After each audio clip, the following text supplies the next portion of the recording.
الحمد لله نحمده ونستعينه ونستغفره ونؤمن به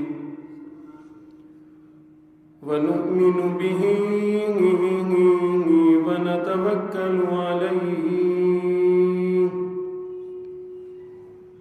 ونعوذ بالله من شرور أنفسنا ومن سيئات أعمالنا من يهده الله فلا مضل له ومن يضلله فلا هادي له ونشهد أن لا إله إلا الله وحده لا شريك له ونشهد أن سيدنا وسندنا ونبينا وشفيعنا وهادينا ومرشدنا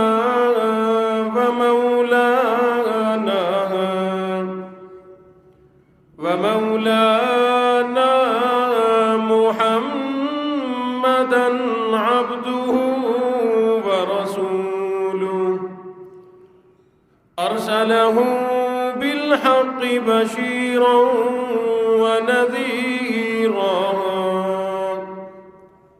صلى الله تعالى عليه وعلى آله وأصحابه وأزواجه وذرياته وبارك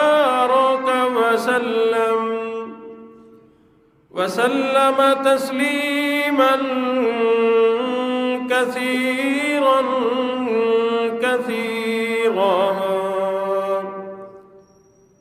أما بعد فأعوذ بالله السميع العليم من الشيطان الرجيم بسم الله الرحمن الرحيم الذين ينفقون أموالهم بالليل والنهار سرا وعلانية فلهم أجرهم عند ربهم لا خوف عليهم ولا هم يحزنون وقال الله تبارك وتعالى في مقام آخر وأنفقوا مما رزقناكم من قبل أن يأتي أحدكم الموت فيقول رب لولا أخرتني إلى أجل قريب فأصدق وأكن من الصالحين صدق الله مولانا العلي العظيم وبلغنا رسوله النبي الكريم ونحن على ذلك لمن الشاهدين والشاكرين والحمد لله رب العالمين اللهم صل على محمد وعلى آله محمد كما صليت على إبراهيم وعلى آل إبراهيم إنك حميد مجيد اللهم بارك على محمد وعلى آل محمد كما باركت على إبراهيم وعلى آل إبراهيم إنك حميد مجيد.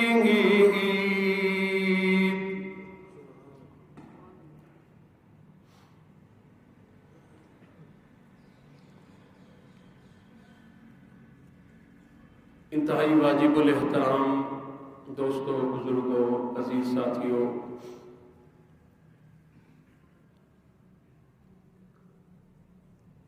گزشتہ کئی سارے جمعوں سے آپ حضرات کے سامنے امام الانبیاء محبوب کبریا حضرت محمد الرسول اللہ صلی اللہ علیہ وسلم کی سیرت طیبہ، آقا علیہ الصلوۃ والسلام کی زندگی کے حالات،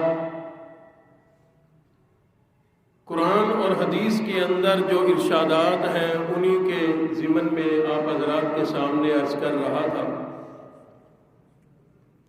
سیرت طیبہ کا عنوان یہ اتنا طویل اور اتنا بہترین عنوان ہے، تمام انسانیت مل کر بھی اگر حضور کی عظمتوں کو گننے کا ارادہ کرے، گننا شروع کرے، زندگیاں ختم ہو سکتی ہیں لیکن سیرت کے ابواب نہیں ختم ہو سکتے. پروردگار عالم نے جب حضور علیہ الصلوۃ والسلام کو تمام نبیوں کا سردار، تمام نبیوں کا امام، تمام نبیوں پر عظمت، تمام نبیوں پر اللہ نے جب بڑائی اور برتری عطا فرمائی تو پھر عظمتیں بے شمار بھی عطا فرمائی، نرالی بھی عطا فرمائی. وہ اس لیے کہ پہلے نبیوں کی سیرت میں بھی کوئی کمی نہ تھی، لیکن پہلے آنے والے تمام انبیاء اکرام قوموں کے، علاقوں کے، ملکوں کے نبی بن کے آئے، اور امام الانبیاء کو اللہ نے تمام جہانوں کا، تمام مخلوقات کا اور تمام انسانیت کا نبی بنا کے بھیجا. یہی وجہ ہے کہ رب کائنات نے حضور علیہ الصلوۃ والسلام کی سیرت طیبہ کو قیامت تک آنے والے تمام انسانوں کے لیے، پوری انسانیت کے لیے اللہ نے نمونہ بنا دیا کہ اب قیامت تک آنے والے لوگ اپنی زندگی کیسے گزاریں، اپنی یہ دنیا کو کیسے کامیاب کرے، اپنی آخرت کو کیسے کامیاب کرے، اپنے رب کو کیسے راضی کرے. پروردگار عالم نے وہ تمام باتیں، وہ تمام چیزیں حضور علیہ الصلوۃ والسلام کی زندگی میں رکھ دی. انہی میں حضور علیہ الصلوۃ والسلام کی معجزات کی صورت میں عظمتیں ہیں. ہمیں عظمت بتانے کے لیے پھر حضور علیہ الصلوۃ والسلام کی شب و روز کی زندگی ہے، آپ کے معاملات ہیں، آپ کے اخلاق حسنہ ہیں، آپ کا صبر، آپ کا علم، حلم، آپ کا عفو درگزر، لوگوں کے ساتھ معاملات، اور کس طرح سے حضور علیہ الصلوۃ والسلام نے تمام انسانیت کے دلوں کو جیتا. اللہ نے وہ ساری باتیں ہمیں بتلا دی کہ تم بھی اگر یوں ہی سیرت کے مطابق زندگی گزارو گے، لوگوں کے دلوں کو فتح کرتے چلے جاؤ گے. انہی باتوں میں سے ایک بات یہ بھی ہے کہ کسی کا دل جیتنے کے لیے اور سب سے پہلے مالک کائنات کو خوش کرنے کے لیے، دنیا آخرت کی کامیابی کے لیے اللہ رب العزت نے حضور علیہ الصلوۃ والسلام کو ایک خوبی، ایک صفت، ایک عظمت یہ عطا فرمائی کہ اللہ نے حضور کو بڑا سخی بنایا تھا۔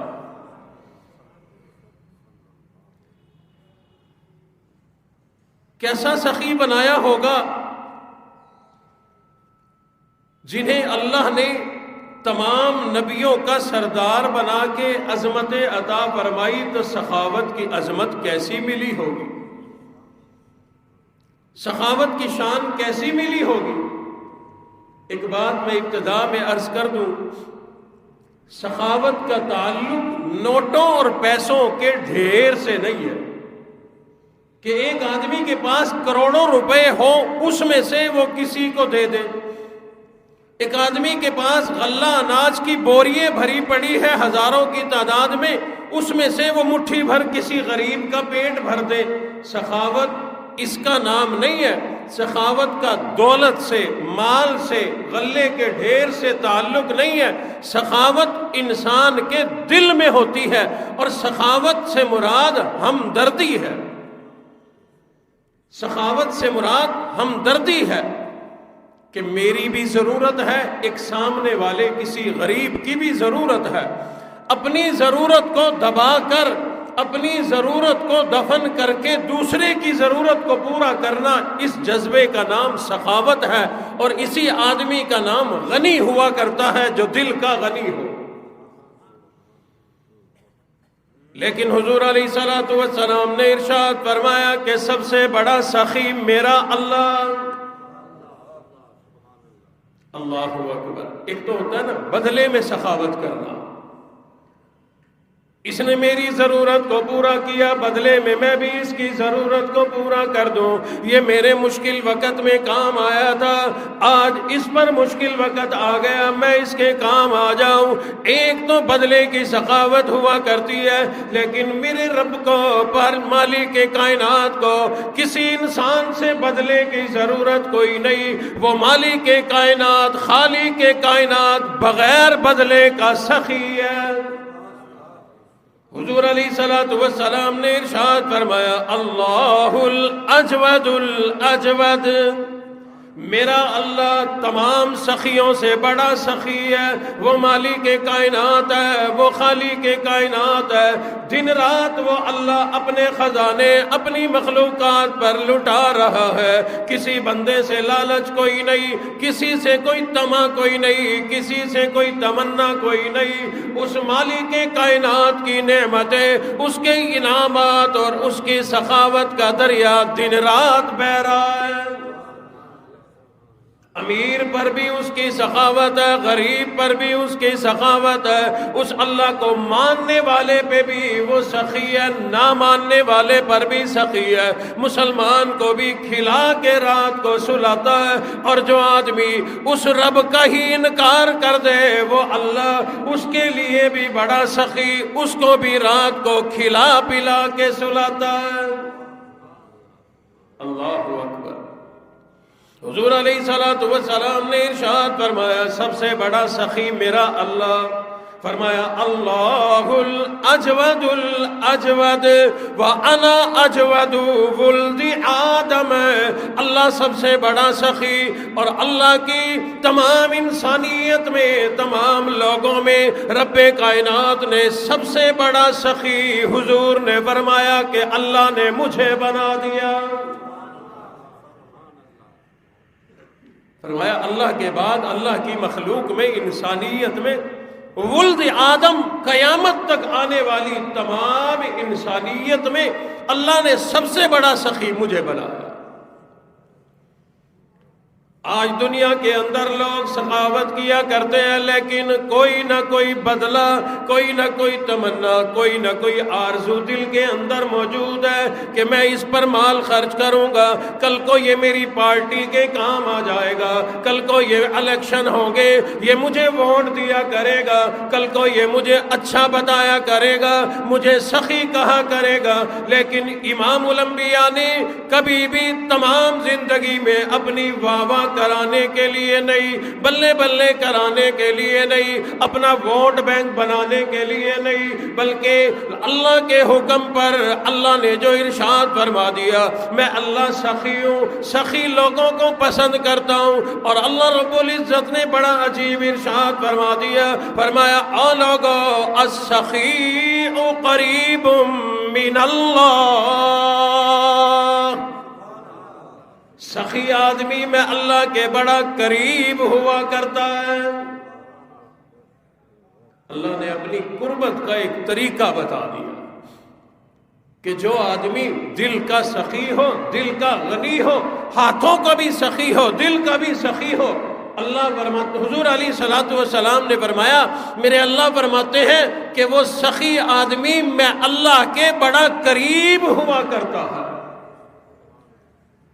بلکہ بڑی تفصیل کے ساتھ ارشاد فرمایا حضور علیہ الصلوۃ والسلام نے، فرمایا السخی قریب من اللہ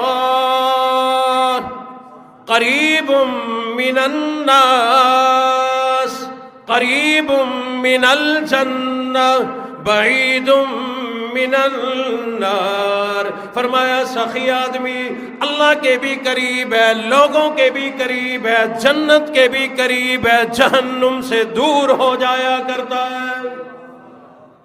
بلکہ ایک اور موقع پر ارشاد فرمایا حضور علیہ الصلوۃ والسلام نے، سخی آدمی چاہے گناہگار کیوں نہ ہو، سخی آدمی کو میرا اللہ جنت میں ڈالا کرتا ہے، جہنم کی آگ اس سے دور رہا کرتی ہے۔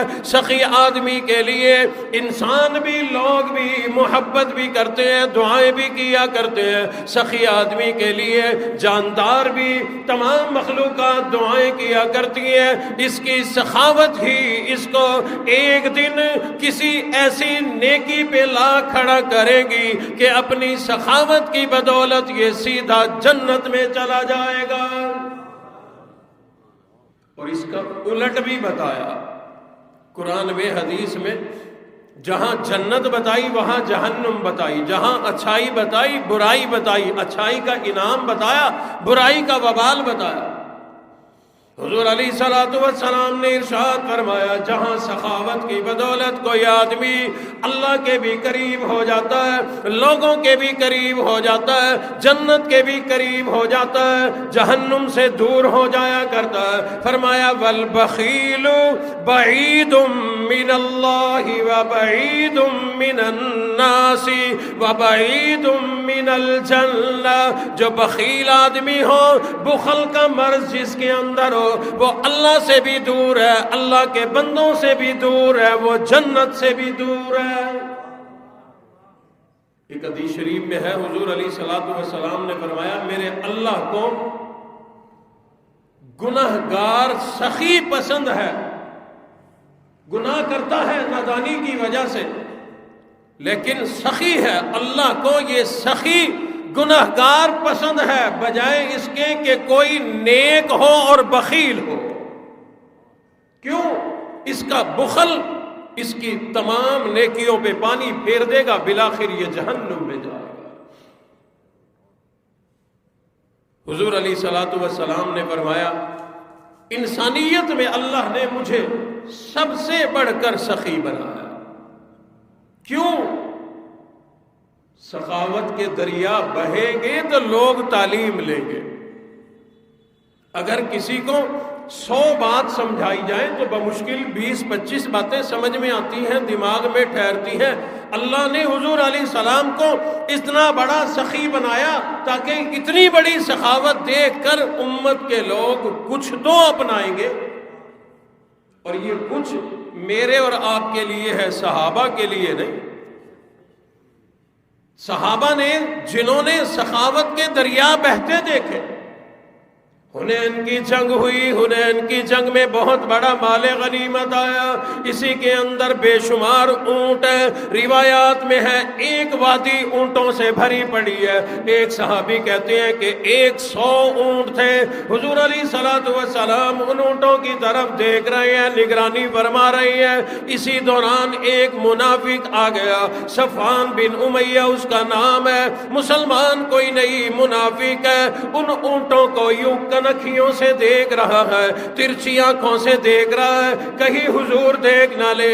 حضور علیہ الصلوۃ والسلام کی نظر مبارک پڑ گئی، فرمایا او صفوان کیا تجھے اونٹ اچھے لگتے ہیں؟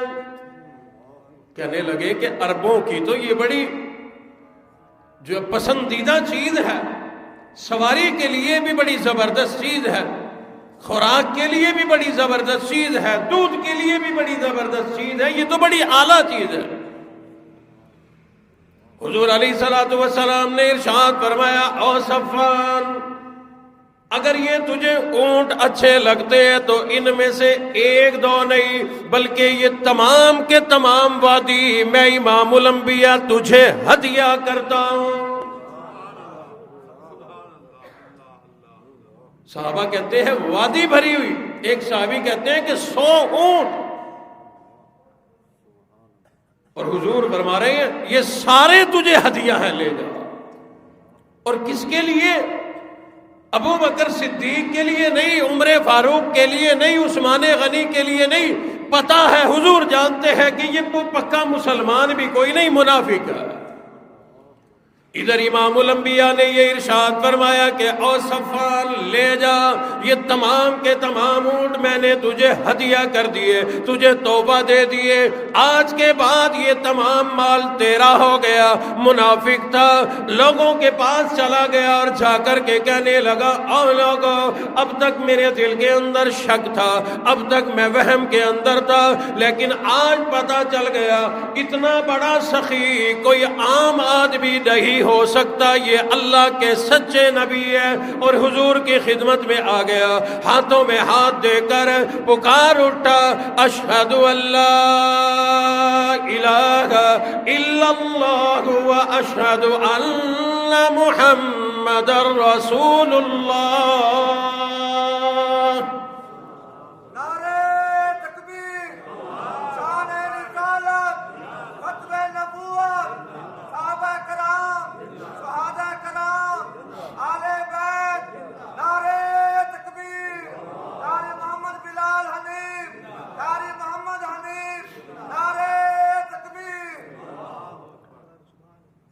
اب یہ وادی بھری ہوئی اونٹوں کی جو دے دی، اس کا مطلب یہ نہیں تھا کہ ایک وادی اور بھری ہوئی پیچھے بچی ہے، نہیں، یہی اونٹ تھے، سب کے سب دے دیے۔ اس کا نام سخاوت ہے۔ حضور علیہ الصلوۃ والسلام پر اکثر و بیشتر قرضہ رہتا،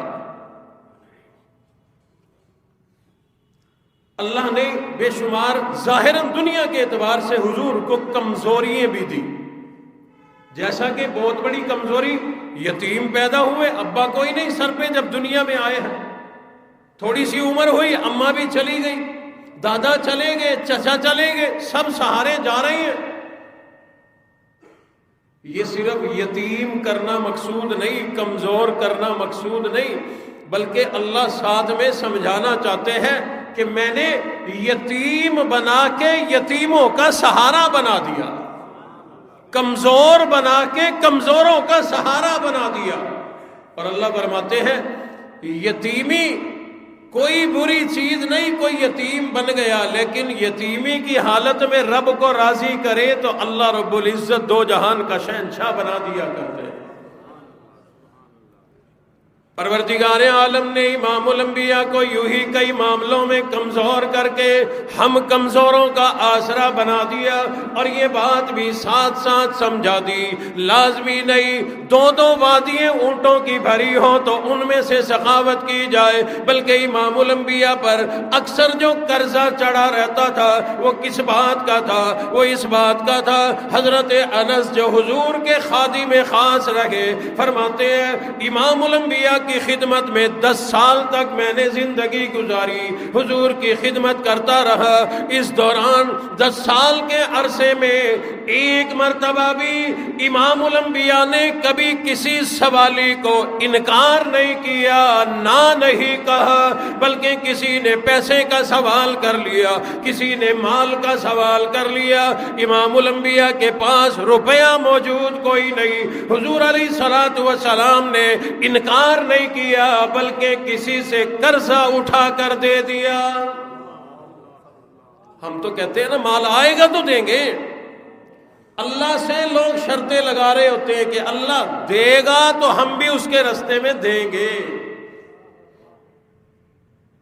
اللہ نے تو یہ شرط نہیں لگائی کہ جب میں دوں تب دو۔ اللہ رب العزت تو قرآن مجید میں فرماتے ہیں کہ لوگوں الذین ينفقون اموالهم باللیل والنہار سرا وعلانیہ، اللہ رب العزت نے 4 حالتیں بتا دی، امیروں، غریبوں، فقیروں، بادشاہوں، کسی حال کے بھی تم لوگ ہر آدمی پر 4 حالتیں آئیں گی، یا تو دن کا وقت ہے، یا پھر رات کا وقت ہے، یا پھر تنگی کا وقت ہے، یا پھر وسعت کا وقت ہے۔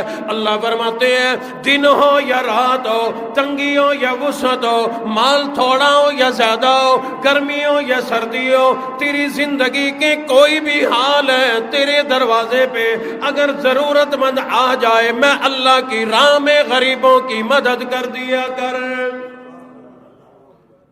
مفسرین نے لکھا ہے کہ جب یہ قرآن مجید کی آیت نازل ہو گئی، حضور علیہ الصلوۃ والسلام نے صحابہ کو یہ آیت قرآن مجید کی سنا دی کہ میرا اللہ فرماتا ہے الذین ينفقون اموالهم باللیل والنہار سرا وعلانیہ، اللہ فرماتے ہیں دن میں بھی خرچ کرو، رات کو بھی خرچ کرو، تنگی میں بھی خرچ کرو، وسعت میں بھی خرچ کرو، تھوڑا مال اللہ نے دیا اس میں سے اللہ کی راہ میں دیا کرو، اللہ نے مالا مال کر دیا اس میں سے دیا کرو۔ مفسرین نے لکھا ہے صحابہ کرام نے جب یہ آیت قرآن مجید کی سنی، اللہ کا حکم سنا، اگر حضرت علی کے پاس 4 دینار ہوتے، 4 درہم ہوتے، اگر 4 روپے ہوتے، اللہ کا حکم پورا کرنے کے لیے 1 روپیہ دن میں، 1 رات میں، 1 اندھیرے میں، 1 سویرے میں، 1 آسانی میں، 1 وسعت کے اندر خرچ کر کے اللہ کے حکم کی تکمیل کر دیا کرتے تھے۔ صحابہ اکرام کہتے ہیں ہم نے دیکھا ادھر یہ آیت نازل ہوئی، ادھر حضرت ابو بکر صدیق کے پاس 40,000 دینار آ گئے، انہوں نے 4 حصوں میں بانٹ دیے۔ اللہ نے فرمایا انفقو خرچ کرو، باللیل رات کو، والنہار دن کو، سر چھپا کے، اعلانیہ طور پر۔ حضرت ابو بکر صدیق نے 10 ہزار الگ کیے، 10 دن میں خرچ کیے، 10 رات کو خرچ کیے، 10 چھپا کے خرچ کیے، 10 دکھا کے خرچ کیے، تاکہ اللہ کے حکم کی تعمیل ہو جائے۔ ورنہ ان حضرات کی سخاوت کے تو کیا ہی کہنے، سخاوت ہوتی ہے بغیر لالچ کے، لالچ والے خرچ کو سخاوت نہیں کہتے۔ اور صحابہ اور اہل بیت نے جب سیکھا ہی امام الانبیاء سے تھا اللہ کے احکامات کی جو تعمیل کیسے کرنی ہے، حضور نے کر کے دکھائی، صحابہ نے دیکھا، پھر صحابہ نے بھی اپنا سب کچھ قربان کر دیا۔ تبھی تو یہ واقعات سامنے آتے ہیں نا صحابہ اکرام کے، کہ کوئی گھر کا آدھا مال لا کے پیش کر رہا، آدھا حضرت عمر کا پتہ ہے کتنا تھا، لاکھوں روپے کا اس وقت کے اعتبار سے۔ حضرت ابو بکر صدیق تو اپنے جذبے کی بدولت جیت گئے تھے نا، کیوں؟ انہوں نے تو گھر میں سوئی بھی نہیں چھوڑی، ساری گٹھڑی بنائی، کپڑے کیا، برتن کیا، سوئی کیا، ہر چیز لا کر امام الانبیاء کی خدمت میں پیش کر دی۔ پھر پروردگار عالم نے وہ انعام کا جو وعدہ فرمایا کہ سخی آدمی اللہ کے قریب ہوا کرتا ہے، سخی آدمی جنت کے بھی قریب ہوا کرتا ہے، سخی آدمی لوگوں کے بھی قریب ہوا کرتا ہے، سخی آدمی کو دونوں جہان میں کامیابی مل جایا کرتی ہے۔ جب حضرت ابو بکر صدیق نے اپنے گھر کا تمام مال لا کر امام الانبیاء کے قدموں پہ نچھاور کر دیا، حضور نے فرمایا او ابو بکر، کیا تو نے اپنے بیوی بیوی بچوں کے لیے بھی کچھ چھوڑا کہ اپنے گھر میں بھی کچھ چھوڑ کر آیا. عرض کر دی اے اللہ کے نبی میرے پاس جو کچھ تھا میں نے لا کر آپ کی خدمت میں پیش کر دیا, میں نے تو ایک سوئی بھی نہیں چھوڑی. گھر کی دیوار پہ سوئی بھی نہ چھوڑی تو نے, گھر کی دیوار پہ سوئی بھی نہ چھوڑی تو نے. عشق سرکار میں گھر بار لٹانے والے کیسے سمجھیں گے تیری شان زمانے والے. سیدنا ابو بکر صدیق رضی اللہ تعالیٰ عنہ نے سب کچھ اپنا گھر کا مال سوئی سمیت لا کر امام الانبیاء کی خدمت میں پیش کر دیا. جانتے تھے جب اللہ کے نام پر مانگا جائے پھر بچا کر رکھنا مناسب کوئی نہیں. حضور علیہ الصلوۃ والسلام تشریف فرما ہے. ایک صحابی آئے, گھر سے سوچ کے آئے تھے. عرض کی آقا اپنا یہ کرتا مبارک مجھے دے دیں. ایک تو اس لیے مانگا تھا, چاہتے یہ تھے کہ مجھے یہ کرتا مبارک مل جائے گا جو امام الانبیاء محبوب کبریا حضرت محمد الرسول اللہ صلی اللہ علیہ وسلم زیب تن فرماتے ہیں آپ کے جسم کو یہ کپڑا لگتا ہے, پسینہ بھی اس میں بسا ہوتا ہے, میں لے لوں گا جب دنیا سے رخصت ہوں گا اسی کپڑے کے اندر میرا کفن بن جائے گا. ایک روایت میں ہے لے کر اپنے گھر سنبھال کے رکھا اور وصیت کی کہ جب میں مر جاؤں کفن دے کے یہ کرتا مبارک میرے سینے پہ رکھ دینا. اللہ کی دربار میں حاضری ہوگی, اللہ پوچھیں گے میرے بندے دنیا سے کیا لایا, میں عرض کروں گا آپ کے محبوب نبی سے بڑی محبت تھی اور یہ محبت کی نشانی ساتھ لے کے آیا. اور پھر ایسا ہوا بھی. صحابی نے آ کر کے اس نیت سے عرض کر دی آقا یہ کرتا مجھے عطا فرما دے. اب صحابی کو اگلے حالات کا علم نہیں. حضور علیہ الصلوۃ والسلام نے وہ کرتا مبارک جو زیب تن فرمایا ہوا ہے نکال کر طے لگا کے صحابی کے ہاتھوں پہ رکھ دیا اور ارشاد فرمایا میرا اللہ تجھے برکت عطا فرمائے. وہ لے کر کے چلا گیا. صحابہ کرام نے راستے میں روک لیا. حضرت عمر نے روک کر بڑے غصے کا اظہار کر دیا, اور اللہ والے کیا تجھے پتہ کوئی نہیں کہ امام الانبیاء کے پاس اس وقت اس کرتے کے سوا دوسرا کرتا کوئی نہیں, اور حضور جواب بھی نہیں دیا کرتے, تو نے کیوں مانگ لیا؟ اب جا کر دیکھ امام الانبیاء بغیر کرتے کے ننگے بیٹھے ہیں. اس نے ہاتھ جوڑ دیے, واقعہ بتا دیا میں نے تو اس لیے مانگا تھا کہ میری آخرت سنور جائے گی, کوئی محبت کی نشانی ساتھ لے جاؤں گا. حضور علیہ السلام کے پاس دوسرا کرتا کوئی نہیں, جو تھا وہی تھے دیا. واقعات میں لکھا ہے نماز کا ٹائم ہو گیا, کوئی کپڑا کوئی نہیں امام الانبیاء کے پاس کہ اپنا بدن ڈھانپ کر نماز پڑھائیں. مسجد کے ہمسائے میں ایک انصاری صحابیہ ہے, ان کا مکان تھا. بچہ بھیجا حضور نے کہ جاؤ ان سے چادر ادھاری مانگ کے لاؤ کہ نماز پڑھا لوں پھر واپس لوٹا دوں گا. چادر آئی, وہ چادر حضور نے لپیٹ کر مصلی پہ کھڑے ہو کے نماز پڑھا. اس کا نام ہے سخاوت. اور حضور تو اتنے سخی تھے, اتنے سخی تھے, اللہ رب العزت قرآن مجید میں گواہی ہے, اللہ نے منع فرمایا میرے محبوب اتنی سخاوت نہیں کہ کرتے سے ہی ننگے ہو کے بیٹھ گئے.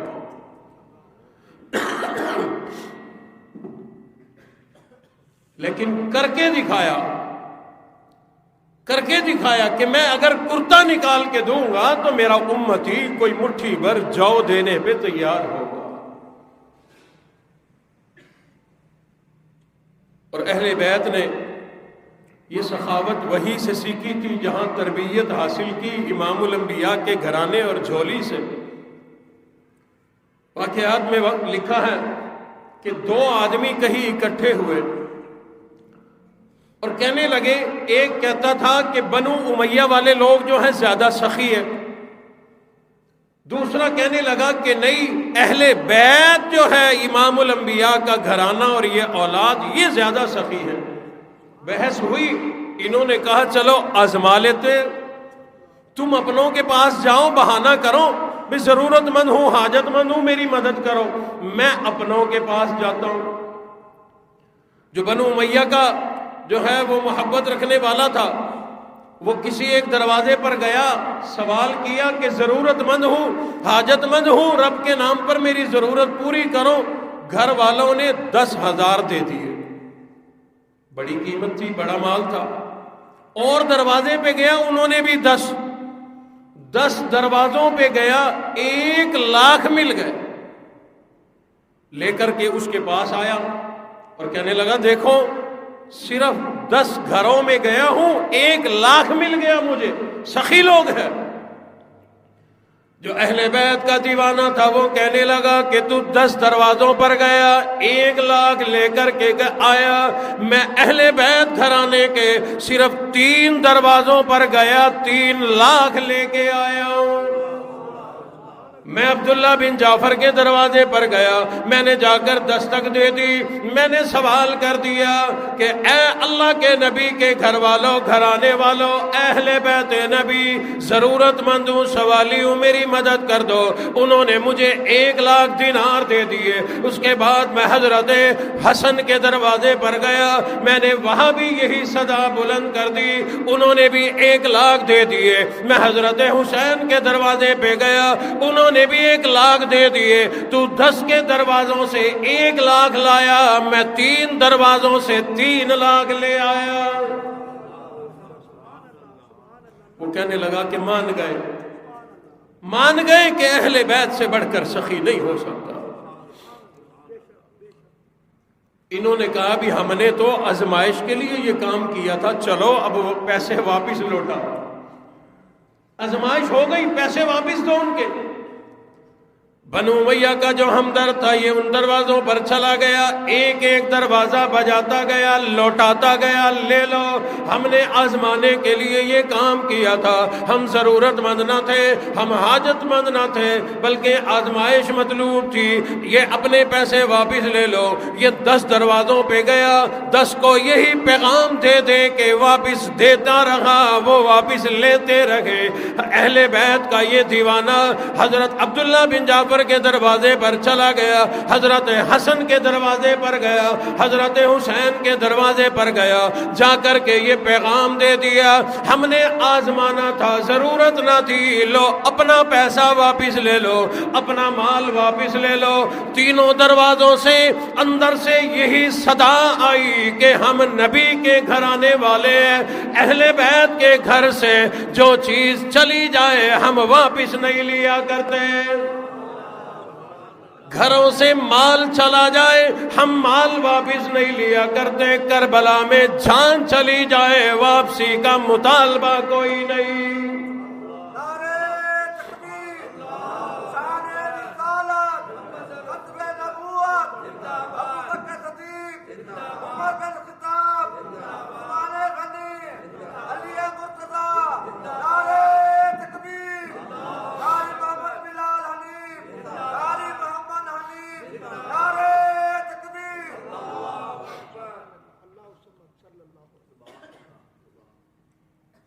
تو سخاوت کا تعلق مال و دولت سے نہیں ہوتا، سخاوت کا تعلق دل سے ہوتا ہے۔ جس نے سخاوت دیکھی ہو اور دل بھی وسیع ہو، کئی سخیوں کو دیکھ کے بھی سڑ جاتے ہیں کہ یہ لٹائی جاتا ہے۔ ضرورت مندوں کی ضرورت کو پورا کرنا یہ تو بہت بڑا عمل ہے، بہت بڑی نیکی ہے۔ اور اگر ایسا معاشرہ پروان چڑھ جائے، سیرت طیبہ کو دیکھ کر پڑھ کر معاشرہ اگر یہ تبدیلی اپنے اندر لے آئے، یقین کرنا دنیا میں کوئی بھوکا نہیں مرے گا۔ کتنے لوگ ایسے ہیں جن کی تجوریوں میں اتنا مال بھرا پڑا ہے، ان کو خود نہیں پتا کہ ہمارا کتنا ہے۔ وہی اگر کسی ضرورت مند حاجت مند کے کام آ جائے، کتنے لوگ ہیں جو سال بھر میں بھوکے مرتے ہیں۔ دیہاتوں جنگلوں کی بات میں نہیں کر رہا، یہ شہروں کی بات کر رہا ہوں۔ لیکن جب کوئی بھوک سے مر جاتا ہے پھر اس کے رسومات کے لیے پیسہ نکل آتا ہے۔ ہم اتنے سخی لوگ ہیں، کوئی بھوک سے مر رہا ہو تو اس کو نہیں دیتے، جب مر جائے تو پھر اس کی رسومات ادا کرنے کے لیے، بدعات کے لیے بڑا پیسہ نکل آتا ہے۔ پھر برادری بھی نکالتی ہے، بھائی بھی نکالتے ہیں، خاندان بھی نکالتا ہے۔ کیوں؟ لوگ کیا کہیں گے، لوگ کیا کہیں گے، ان کا مر گیا تھا انہوں نے کچھ نہیں کیا۔ لوگ کیا کہیں گے، بھائی مر گیا بھائی نے کچھ نہیں کیا۔ اور لوگوں کی پرواہ ہے، رب کی پرواہ نہیں۔ رب کیا کہے گا کہ تو نے اپنی برادری والا بھوکا مار دیا، وہ غریب اپنی مرضی سے نہیں تھا، اور تو دولت مند اپنی مرضی سے نہیں بنا۔ مال دینے والا بھی اللہ، دے کر لے لینے والا بھی اللہ، بادشاہ بنانے والا بھی اللہ، اور بادشاہوں کو روٹی کے ٹکڑے کا محتاج بنانے والا بھی اللہ۔ اس لیے اپنے دلوں کے اندر ہم یہ جذبات کم از کم رکھیں۔ مال ہو تب بھی ہم سخی ہوں، نہ ہو تب بھی سخی ہو۔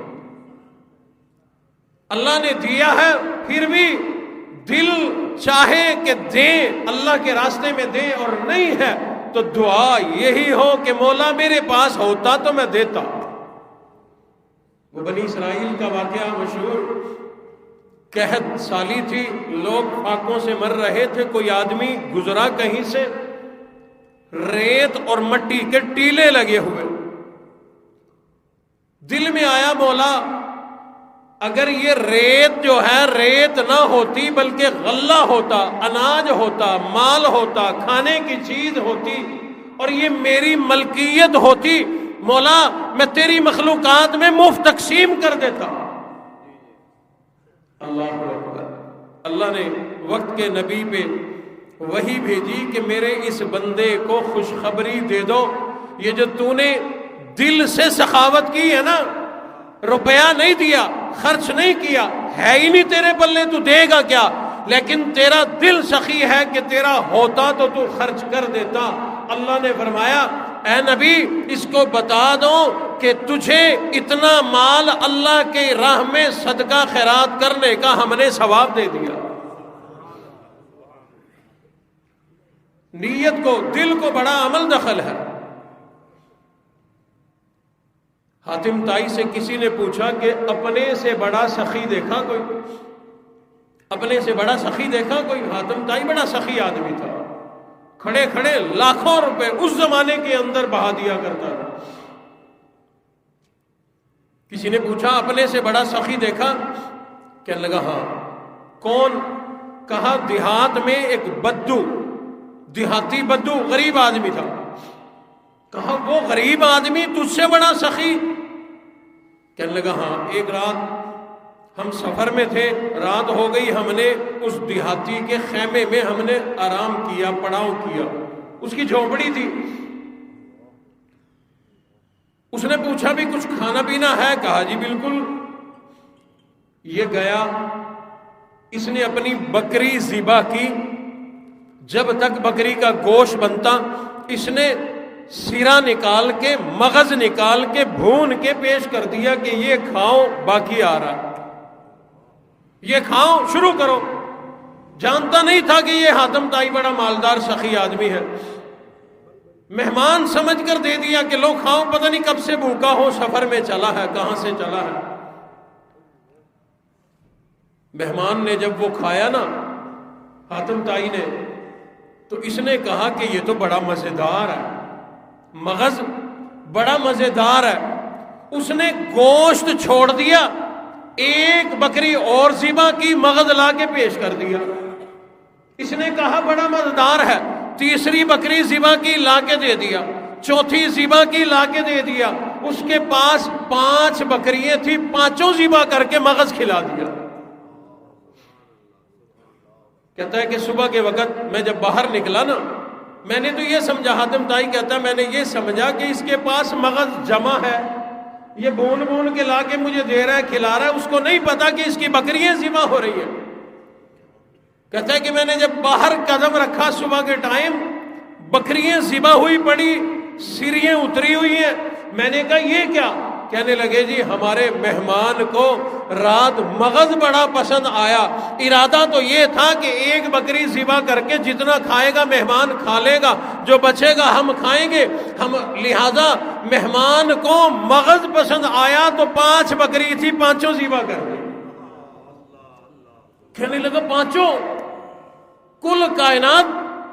کہا ہاں جی، مہمان کو خوش کرنے کے لیے کہ مہمان اللہ کی رحمت ہوا کرتی ہے۔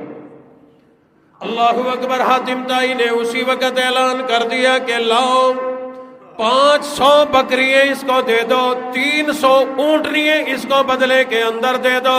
لا کر کے اس کو دے دی گئی۔ وہ آدمی جو سن رہا تھا وہ کہنے لگا آپ کی 500 بکریاں لگ گئی، 300 اونٹنیاں لگ گئی، اور 5 بکری والے کو زیادہ سخی کہتے ہو۔ وہ کہنے لگا میرے پاس تو ہزاروں بکریاں موجود ہیں، سینکڑوں اور اونٹنیاں موجود ہیں، میں نے تو اتنے بڑے مال میں سے اتنا سا دیا، لیکن وہ مجھ سے بڑا سخی تھا، اس کو پتہ بھی نہیں تھا کہ اس کو بدلے میں کچھ ملنے والا ہے، لیکن اس کی کل کائنات 5 بکریاں تھی، اس نے میرے اوپر قربان کر دی۔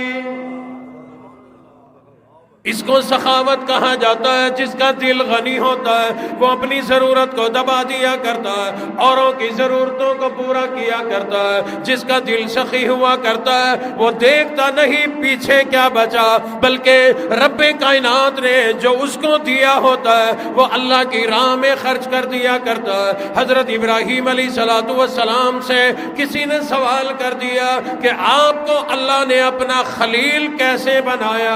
فرمانے لگے رب کائنات نے مجھے ارشاد فرمایا، میں اللہ نے اے ابراہیم تجھے جو مال دیا ہے میں اللہ کی راہ میں خرچ کر دیا کر، مہمانوں پہ خرچ کر دیا کر، مسافروں پہ خرچ کر دیا کر۔ میں مہمانوں پہ لگاتا رہا، مسافروں پہ خرچ کرتا رہا، ضرورت مندوں کی ضرورتیں پوری کرتا رہا۔ میں رب کائنات کے حکم پر رب کائنات کے بندوں پہ مال خرچ کرتا رہا، اس پروردگار عالم نے مجھے اپنا خلیل بنا لیا۔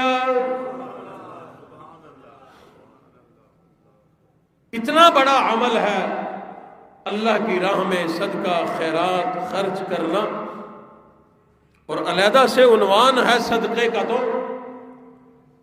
کہ صدقہ جو ہے یہ تمام بلاؤں کو کھا جاتا ہے، دنیا اور آخرت کے فائدے یہ تو الگ ہیں، قرآن مجید میں اور احادیث بھری پڑی ہے۔ 3 سپارہ اٹھاؤ، ابتدا میں ہی اللہ رب العزت نے صدقات کی اتنی لمبی تفصیل ارشاد فرمائی کہ کیا کہنے۔ اور اللہ کی راہ میں خرچ کرنا، سخی ہونا، اس کا کتنا بڑا فائدہ ہے۔ شاید کسی موقع پہ واقعہ سنایا ہوگا، موسیٰ علیہ السلام کے زمانے کا ایک جادوگر ہے سامری، اس نے لوگوں پر ایک بہت بڑا ظلم کیا۔ موسیٰ علیہ السلام کتاب لینے کے لیے دور پر گئے، پیچھے اپنے بھائی ہارون کو اپنا نائب بنا گئے۔ سامری یہ بڑا ظالم جادوگر تھا، اس نے لوگوں کا سونا زیورات اکٹھے کیے، پگھلایا، بچھڑا بنا کے کھڑا کر دیا، اس کے منہ میں اور پیچھے تک خلا تھا، ہوا گزرتی تو آواز نکلتی۔ لوگوں کو اس نے کہا کن کے چکر میں پڑے ہو، رب تو یہ ہے، اس کی عبادت کرو، اس کی پوجا کرو۔ کمزور عقیدے کے لوگ تھے، عبادت کرنا شروع کر دی، شرک کرنا شروع کر دیا۔ موسیٰ علیہ السلام واپس آئے، قوم کے حالات دیکھے، سمجھایا، ڈانٹا، اپنے بھائی ہارون علیہ السلام سے لڑائی کی، باقاعدہ داڑھی پکڑی، قرآن مجید کے اندر ہے، تھپڑ مارنے کے لیے ہاتھ اٹھایا ہوا ہے، نقشہ قرآن مجید میں موجود ہے۔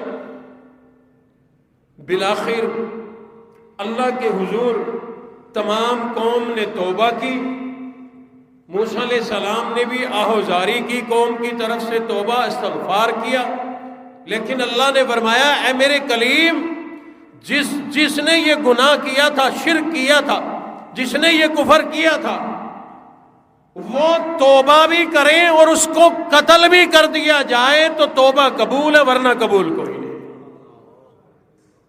قوم کی چیخیں نکل گئی کہ اے موسیٰ اپنے رب کو کہو یوں ہی معاف فرما دے۔ موسیٰ علیہ السلام نے اللہ کے حضور ہاتھ جوڑے، مولا میری قوم کو یوں ہی معاف فرما دو، قتل نہ کرو۔ اللہ اکبر، کہاں کہاں رب نے ہماری عظمتیں بیان نہیں کی۔ موسیٰ علیہ السلام نے عرض کر دی مولا میری قوم پر یہ ظلم نہ ہو، انہیں قتل نہ کیا جائے، یہ دل سے معافی طلب کرتے ہیں، انہیں یوں ہی معاف کر دیا جائے، قتل نہ کیا جائے۔ اللہ رب العزت نے ارشاد فرمایا اے میرے کلیم، تیری قوم کی معافی تبھی قبول ہوگی کہ معافی بھی مانگے اور قتل بھی کر دیے جائے۔ لیکن میرے محبوب نبی امام الانبیاء کی امت جب آئے گی، اگر 1000 سال کفر کرے، شرک کرے، جتنا بڑے سے بڑا گناہ کرے، لیکن ایک مرتبہ سچے دل سے توبہ کر کے معافی مانگے، میں اللہ یوں ہی معاف کر دوں گا۔ فرمایا یہ اس قوم کی شان ہوگی، اس امت کی شان ہوگی، لیکن اس امت کو قتل ہونا پڑے گا۔ اب کیا ہو رہا ہے؟ ایک ایک کو پکڑا جا رہا ہے، قتل کیا جا رہا ہے، ایک ایک کو پکڑا جا رہا ہے، قتل کیا جا رہا ہے۔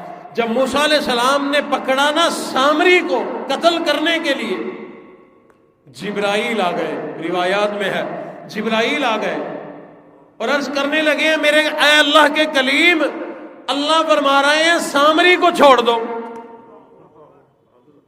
اے جبرائیل، سامری کو چھوڑ دیں جو فساد کی جڑ ہے، جس کی وجہ سے لوگ قتل ہو رہے، جس کی وجہ سے یہ اتنی بڑی پریشانی بنی، اس کو چھوڑ دیں۔ کہا ہاں جی چھوڑ دو، میرے اللہ فرما رہے ہیں۔ اللہ کے حضور جھولی پھیلا دی مولا، جس نے اتنا بڑا ظلم کیا، جس نے لوگوں کو شرک پر آمادہ کیا، جس کی چالوں کی وجہ سے یہ لوگ برباد ہوئے، ان لوگوں کو قتل کیا جا رہا ہے، ان لوگوں کے اوپر یہ اتنا بڑا عذاب آ گیا، جس کی وجہ سے ان لوگوں پر یہ مصیبت آئی، اصل فساد کی جڑ کو چھوڑ دیا جائے۔ اللہ رب العزت نے ارشاد فرمایا اے میرے کلیم، بات تو آپ کی ٹھیک ہے، یہ بڑا ظالم ہے، اس نے بہت بڑا جرم کیا، لیکن میں رب کیا کروں؟ اس کے اندر ایک خوبی موجود ہے، ایک عظمت موجود ہے، ایک اس کے اندر خاص بات ہے تو بڑا ظالم ہے، لیکن یہ ظالم سخی بڑا ہے، سخی بڑا ہے، یہ لوگوں کی ضرورتیں پوری کرتا ہے۔ سخی آدمی کو میں اللہ اس طرح سے قتل نہیں ہونے دیا کرتا، لہذا سخاوت دنیا میں بھی کام آتی ہے، آخرت میں بھی کام آتی ہے۔ اللہ نے فرمایا اے میرے کلیم، اس کو چھوڑ دو، اس کے گناہ اس کو خود لے ڈوبیں گے، لیکن اس کی سخاوت کی بدولت میں اللہ قتل نہیں ہونے دینا چاہتا۔ کل قیامت کا دن ہوگا، ایک آدمی کا جب نامہ اعمال تلے گا، ایک نیکی کم پڑ جائے گی۔ سخاوت کا فائدہ بتانے لگا ہوں، ایک نیکی کم پڑ جائے گی۔ اللہ فرمائیں گے جا بھائی تلاش کر کے لے آ، کہیں سے مل جائے تو، ورنہ جہنم۔ یہ ابا کے پاس جائے گا، ابا پیارے ابا ایک نیکی کم پڑ گئی دے دو۔ ابا کہے گا تیری ایک کم ہے، میری تو بے شمار کم ہے، جا کہیں اور تلاش کر۔ یہ اپنی اماں کے پاس آ جائے گا، میری پیاری اماں، میرے لیے تو نے بھوک اور فاقے برداشت کیے، بڑی مشقتیں برداشت کی، آج مجھے ایک نیکی کی کمی پڑ گئی، مجھے ایک نیکی دے دو۔ اماں کہے گی میں جانتی کوئی نہیں تجھے، تو ہے کون، جا چلا جا۔ بھائی کے پاس جائے گا، بہن اور بیوی بچوں کے پاس جائے گا، کوئی بھی ایک نیکی دینے کو تیار نہ ہوگا۔ پتہ چلا کہ ایک نیکی کی قدر کل قیامت والے دن پتہ چلے گی۔ کتنی نیکیاں ایسی ہیں چھوٹی سمجھ کے چھوڑ دیتے ہیں، ایک سمجھ کے چھوڑ دیتے ہیں، ایک نیکی خیر ہے جی ہم بڑی اور کر لیں گے، لیکن قیامت والے دن جب ایک کم پڑے گی تو اس کو پھر دنیا کے حالات یاد آئیں گے کہ مجھے کہاں کہاں موقع نہیں ملا تھا، میں یہ کر لیتا، میں وہ کر لیتا۔ لوگوں، رب کائنات نے آج مجھے آپ کو زندگی عطا فرمائی، موقع عطا فرمایا، صحت عطا فرمائی ہے، رب کائنات نے موقع دیا ہوا ہے اس دنیا کے اندر رہتے ہوئے نیکیوں کے انبار لگا لے، نیکیاں کما لے اور اپنے ساتھ بھی لے کے جائیں تاکہ قیامت کے میدان میں ہمارے کام آ جائے، محشر کے میدان میں یہ نیکی ہماری مغفرت کے لیے، جنت کے داخلے کے لیے کام آ جائے۔ یہ آدمی جس کی ایک نیکی کم پڑ جائے گی، کوئی دینے کو تیار کوئی نہیں، یہ کہیں بیٹھ کے روتا ہوگا، آنسو بہاتا ہوگا، یہ میرے ساتھ کیا بنی، اے کاش میں ایک نیکی اور کر لیتا، آج میرا بیڑا پار ہو جاتا۔ یہ روتا ہوگا، وہیں سے ایک آدمی گزرے گا، پوچھے گا بھئی کیا بات ہے، روتا کیوں ہے، پریشان کیوں ہے؟ وہ کہے گا میری ایک نیکی کم پڑ گئی۔ وہ کہے گا او کملے گھبراتا کیوں ہے، تیری ایک کم ہے، میرے پاس ہے صرف ایک، لے، میرا تو اس سے کچھ نہیں بنتا، لے تو لے جا۔ وہ اس کو اپنی نیکی دے دے گا، جا لے جا، تیرا بیڑا پار ہو جائے، میری تو ہے ہی ایک، کہاں سے اتنی لاؤں گا؟ یہ ایک نیکی اپنی لے کر پوری کر کے اللہ کے حضور جائے گا۔ اللہ تو سب جانتے ہیں، اللہ فرمائیں گے مل گئی، ہاں جی مل گئی، کس نے دی؟ فلاں نے دی۔ اللہ رب العزت ارشاد فرمائیں گے اس آدمی کو لے کر کے آؤ، آ جائے گا۔ اللہ فرمائیں گے او میرے بندے تو نے اپنی مرضی سے اس کو اپنی نیکی دی ہے، کہا بالکل اپنی مرضی سے دی ہے۔ اللہ فرمائیں گے کیوں دے دی؟ آج کے اس ماحول میں تو اماں ابا نیکی دینے کو تیار کوئی نہیں، تو نے کیسے دے دی، تو نے کیوں دے دی؟ یہ عرض کرے گا مولا ایک نیکی سے میرا تو بننا کچھ نہ تھا، میں نے سوچا چلو اس کا بیڑا پار ہو جائے، اس کی کامیابی ہو جائے، چلو میرا یہ بھائی تو جنت میں چلا جائے، میری دیکھی جائے گی۔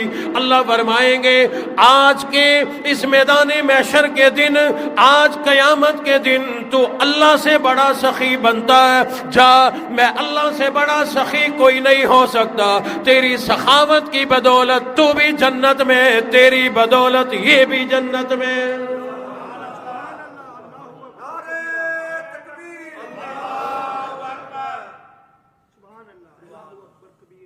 اتنا بڑا عمل، اور لازمی نہیں سخاوت میں پیسہ پیسہ چلے۔ ایک غریب آدمی ہے، صحابی رسول ہے، رات کو جاگ رہا ہے اللہ کے حضور، عرض کرنے لگا مولا آپ بھی کہتے ہو قرآن مجید میں باللیل والنہار سرا وعلانیہ، دن میں بھی خرچ کرو، رات کو بھی خرچ کرو، چھپ کے بھی خرچ کرو، دکھا کے بھی خرچ کرو، اور آپ کے محبوب نبی فرماتے ہیں خرچ کرو خرچ کرو۔ مولا میرے پلے ہے کیا میں خرچ کروں؟ ہے ہی نہیں، آپ نے دیا ہی نہیں۔ یہ ساری باتیں اللہ سے کر کے کہ میں غریب، میں کیا خرچ کروں؟ پھر اللہ کے سامنے جھولی پھیلائی، مولا پیسہ تو نہیں ہے میرے پاس، لیکن آج میں خرچ کروں گا، آج میں صدقہ کروں گا۔ رب نے سوال کیا ہوگا میرے بندے جب تیرے پلے کچھ نہیں تو کیا خرچ کرے گا؟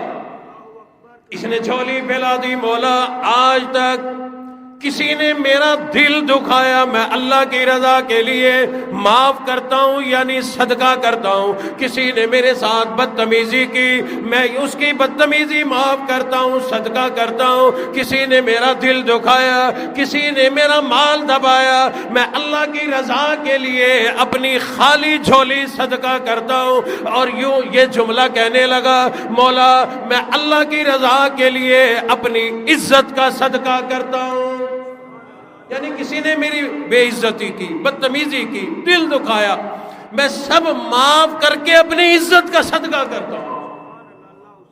سو گیا، صبح اٹھا، فجر کی نماز امام الانبیاء کے پیچھے پڑھی، حضور علیہ الصلوۃ والسلام نے سلام پھیر کر ارشاد فرمایا، کون ہے رات جس نے بڑا لمبا چوڑا صدقہ کر دیا، بڑی لمبی چوڑی خیرات کر دی، کیونکہ کسی نے کی نہیں تھی، بولا بھی کوئی نہیں۔ حضور نے پھر ارشاد فرمایا، صحابہ خاموش ہیں، بالآخر حضور نے وضاحت ارشاد فرمائی، کون ہے تم میں جس نے رات اپنی عزت کا صدقہ کیا تھا؟ صحابی آنکھوں میں آنسو لیے کھڑے ہو گئے، آقا وہ میں ہوں۔ حضور کو اللہ نے ساری بات بتلا دی، اب اظہار محبت ہو رہا ہے۔ فرمایا، کیوں صدقہ کی تو نے، کیا صدقہ کیا؟ کہا کہ میرے پلے کچھ تھا ہی نہیں، میں کیا صدقہ کرتا؟ اے نوجوان، پھر کیا صدقہ کیا تو نے جو تیری عظمت میں قرآن آ گیا، جبرائیل آ گیا؟ عرض کیا، آقا میرے پلے کچھ تھا نہیں، ادھر اللہ فرماتے ہیں صدقہ کرو، ادھر آپ فرماتے ہیں صدقہ کرو، میرے پلے کچھ ہے ہی نہیں، لہذا رات میری نیت تھی کہ کچھ نہ کچھ صدقہ کروں گا، میرے پاس اور تو کچھ نہیں تھا، میں نے اپنی عزت کا صدقہ کر دیا۔ حضور علیہ الصلوۃ والسلام نے ارشاد فرمایا، او نوجوان، رب کائنات کو یہ تیرا صدقہ بڑا پسند آ گیا، یہ تیرا عمل بڑا پسند آ گیا، تیرے پلے پیسہ کوئی نہیں تھا، تیرے پلے دولت کوئی نہیں تھی، اناج کوئی نہیں، غلہ کوئی نہیں، کچھ ہے بھی کوئی نہیں، لیکن پھر بھی تو نے بڑی سخاوت کی ہے۔ رب کائنات نے تیرے اس عمل پر تجھ پر جنت بھی واجب کر دی، اور پروردگار عالم نے لاکھوں کروڑوں روپے خرچ کرنے کا تجھے ثواب بھی عطا فرما دیا۔ اس لیے حضور علیہ الصلوۃ والسلام نے ارشاد فرمایا، جس آدمی کے پلے پیسہ نہ ہو وہ بھی صدقہ کیا کرے۔ صحابہ اکرام نے عرض کر دیا کہ غریب آدمی کیا صدقہ کرے؟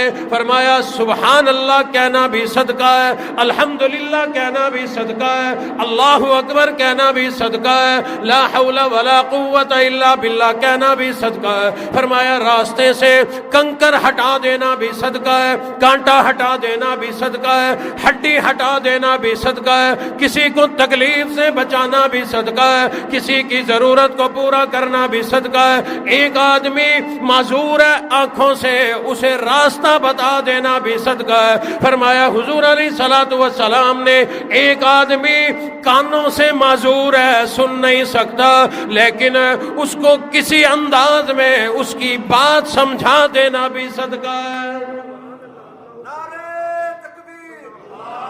حدیث شریف میں بے شمار لمبی چوڑی تفصیل موجود ہے، 37 سے زیادہ ایسی جو ہے وہ باتیں لکھی ہوئی ہیں۔ روپیہ بھی نہیں لگے گا لیکن صدقہ کرنے کا ثواب بھی۔ جن کو اللہ نے مال دیا ہے وہ مال کی صورت میں صدقہ کرے، زیادہ دیا ہے زیادہ کی صورت میں سخاوت کرے، تھوڑا دیا ہے تھوڑے کی صورت میں سخاوت کرے۔ اور یاد رکھنا، کسی کو دیا جو جاتا ہے نا، غریب کو، فقیر کو، مسجد کو، مدرسے کو، یہ جو دیا جاتا ہے کیا کہا جاتا ہے کہ اللہ کی راہ میں دو۔ اس کا مطلب یہ ہوا کہ یہ مال اللہ کو دیا جاتا ہے، اللہ کو دیا جاتا ہے۔ اگر تو اپنے بھائی کو دے، دوست کو دے، اور پھر جتلائے کہ ہم نے دیا، ناراض نہیں ہوتا وہ؟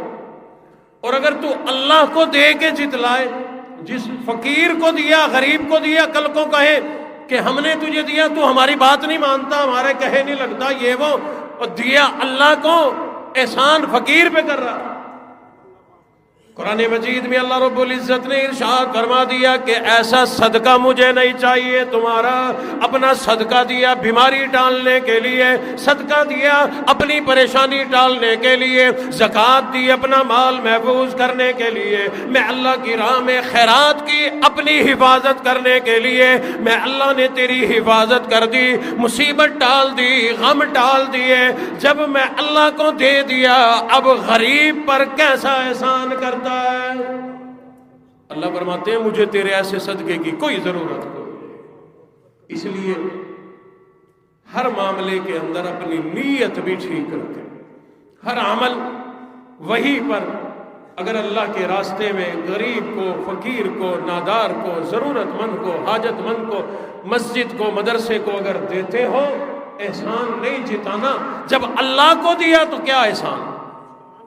ہاں، جو اپنے یاروں دوستوں کو شادی کا نیوندرا دے وہ تیرا احسان ہے، ٹھیک ہے، کیوں؟ اس کا شریعت سے تعلق ہی کوئی نہیں، وہ پہلے شریعت سے ہٹی ہوئی بات ہے۔ تو نے اور کوئی ایسا عمل کیا وہ ٹھیک ہے، اس پر احسان کر، لیکن اللہ پہ احسان نہ کر، بلکہ اللہ کی راہ میں دے کر اللہ کے سامنے جھولی پھیلا لیا کرو، مولا قبول فرما لے، قبول فرما لے۔ اللہ رب العزت سے دعا ہے جو کچھ کہا سنا عمل کرنے کی توفیق عطا فرمائے۔ وآخر دعوانا ان الحمدللہ رب العالمین۔ اللہم صلی علی سیدنا و مولانا محمد وبارک وسلم وسلم علیہ۔ ربنا آتنا فی الدنیا حسنۃ وفی الآخرۃ حسنۃ وقنا عذاب النار۔